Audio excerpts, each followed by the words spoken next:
Alright, today's book is called Where Good Ideas Come From. This is an amazing book. Everyone should read it. It has so many incredible, deep ideas.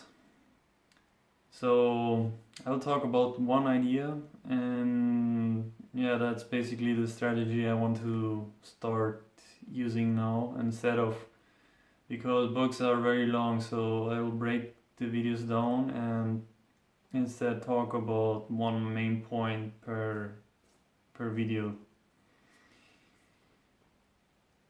The first point is innovation depends on the adjacent possible. What that means is that,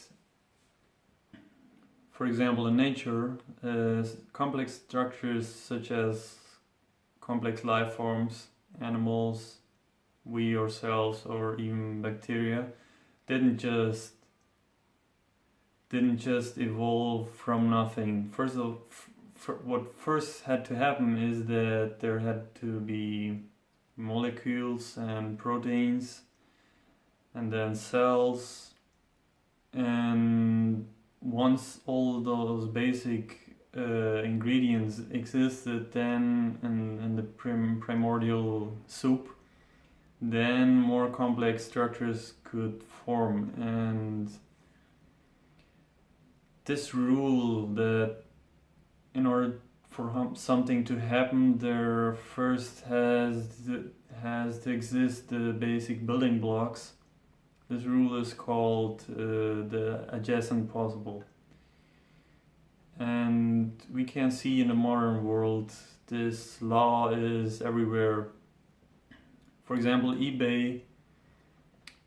for eBay to exist, there had to first exist the internet because it runs on top of those technologies, internet, computers, and so on. And innovation very seldom happens outside of this law.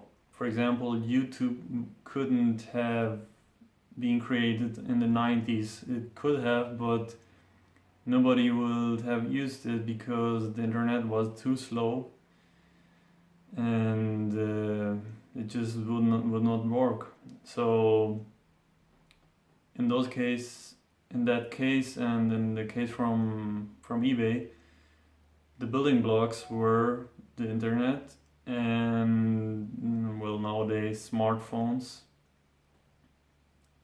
Many people, I think something about 75 or even 80% of internet users are connected through their smartphones. So YouTube and eBay, they basically nowadays get used through phones, and phones in this case is a building block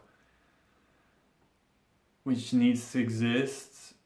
Or when they first started YouTube, eBay, there had to be the internet and there had to be computers. Those were the building blocks. And basically, once one has the basic components, it is much easier to imagine what is possible in the future. And as Peter Thiel explains in his book From Zero to One,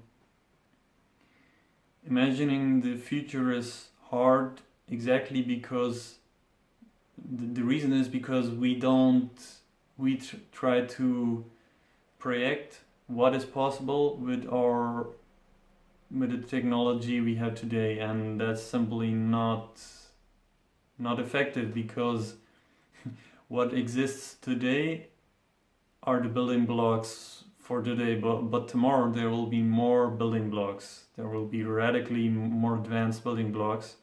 So the adjacent possible will be much more expanded, and so we can't even think about what could happen in 50 years or 100 years. So yeah, that's where the singularity and everything comes into play, but I won't go there in this video.